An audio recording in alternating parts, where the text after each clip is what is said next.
Manish Sisodia is in jail, the Deputy Chief Minister. Now, Arvind Kejriwal has been summoned. Mr. Kejriwal, in the past fortnight, has been targeting the Prime Minister on his degree, alluding to a falsification of documents, also claiming that the Prime Minister of India should be more educated. Now he's saying, I've got these summons because I'm taking on the Prime Minister. You would say what? Degree तो बहाना है. अरविंद केजरीवाल को corruption की degree छिपाना है. First of all, Barkha, you would know that Satyendra Jain is in jail for 10 months because the courts have kept him there and have denied him relief. Very recently, the court said that he would try to influence the witnesses.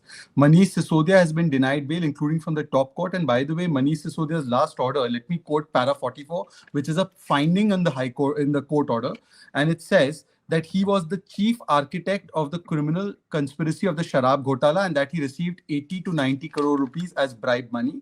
And also it details how the GOM and the cabinet was involved. These are findings of courts. Vijay Nair is in jail for the last 6 months. Now Mr. Kejriwal comes out and plays the victimhood vendetta card when he should be giving a report card. I just have 3 or 4 aspects. First of all, this ED, CBI vendetta karti has become so boring and so stale. They went to court as a Bhrashtachar ka Bhaichara and 14 parties went together. They got nothing out of the Supreme Court. If they say that certain witnesses have been coerced or certain people have been coerced, all of these arguments were kept by no less than Abhishek Manu Singhvi. Imagine. The great lawyer Abhishek Manu Singhvi, on behalf of them, kept these arguments for Satyendra Jain and for Manish Sisodia. They got no relief, and the courts have said and found that prima facie they are guilty. By the way, Satyendra Jain has been found prima facie guilty by a lower court which has taken cognizance of the ED charge sheet and by a higher court in August 2019. The Delhi High Court, para 30, has said that he was doing hawalabazi. Now, these are being done by the courts of law. Let's assume that the BJP government is vindictive, ED is vindictive, CBI is vindictive. Why haven't the courts given you relief? Point number one. And point number two, look at the pattern. Every time we ask specific questions, Barkha, and you've been following this issue, you've been following politics. The first press conference to the last one done by Gaurav Bhatia and by Anurag ji, etc., we have had 5 or 7 questions about the Sharab Ghotala. If there was no Ghotala, why did you take the policy back? Secondly, how did the commission increase from 5% to 12% as opposed to what the Dhawan Committee report said? The Dhawan Committee report was clear that you should not give wholesale to private sector. Why did you give it to it? The Dhawan Committee report said no blacklisted and manufacturing companies should come, and you gave opportunity to blacklisted and manufacturing companies. And let me put a very important evidence on your show, Barkha, because specifics is what we need to discuss, not get away into the vagueness of the debate. These are 2 show-cause notices of 2021 issued by the Delhi government's excise department to the Indo-Spirits group because they were not allowed to come into the policy. As soon as the money enters and the commission comes, the action on this excise department show-cause notice just stops. And forget everything else. Ajay Makan and Delhi Congress is saying that the action taken on Manish and Sisodia and Satyendra Jain is absolutely perfect. There's no vendetta. So now my limited question is, why not answer the specifics of the entire matter? And by the way, they are trying to divert this into the Adani issue also. Let me address it off the bat. Adani issue was picked up by Kejriwal in the last 1 or 2 months. The first FIR in this particular matter has come on August 20 or August 17, 2022. Now, there was enough opportunity for them to quash the FIR if they had nothing against Manish Sisodia or if they had nothing against these so-called other people involved. Secondly, Adani has an ongoing project in Punjab.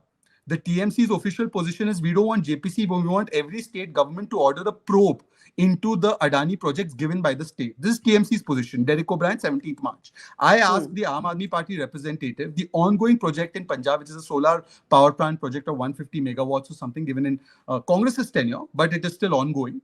Why don't they come out and say that we will take a stand and we will call this project off? Point number one. And point number two, forget everything else. Lalu is convicted 4 times.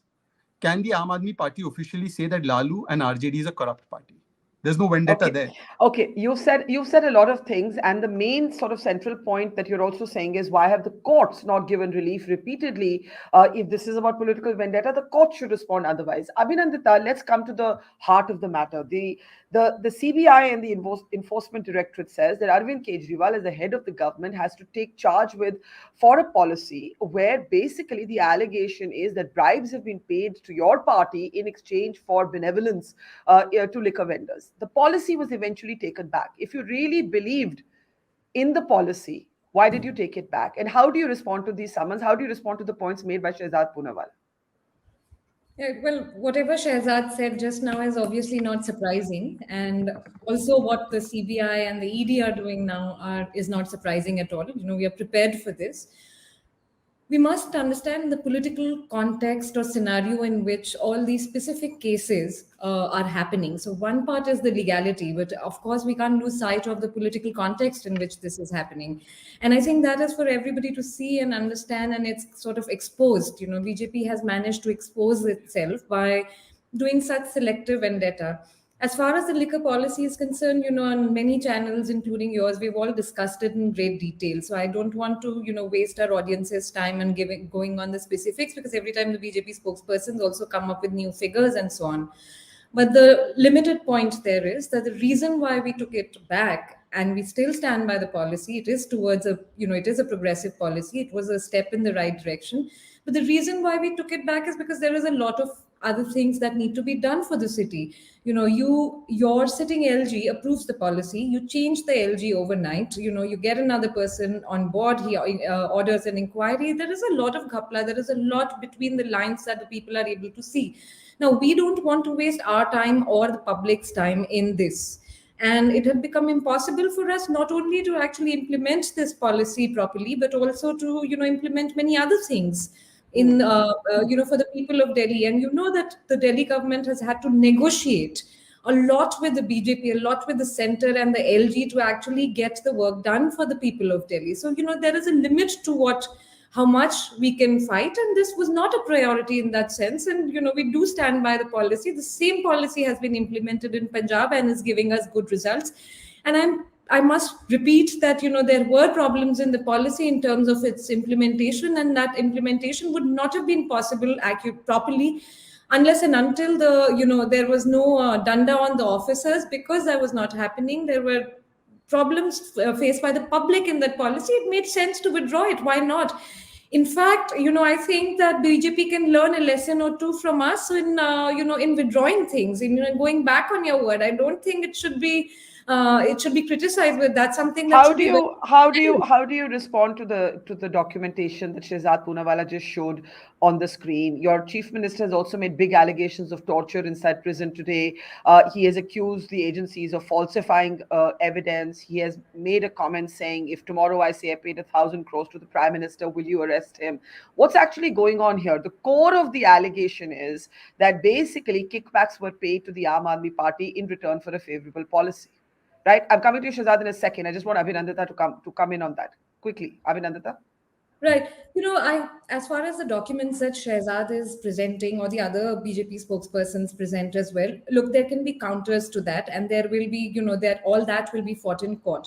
The point is not that they're coming out with these, whether these documents are valid or not, whether they're relevant or not. It's a very typical sort of modus operandi. You sit on a channel, we all come up with accusations, we all come up with some minute details of a case, and it becomes confusing. There is a course of law, it will take its time and so on.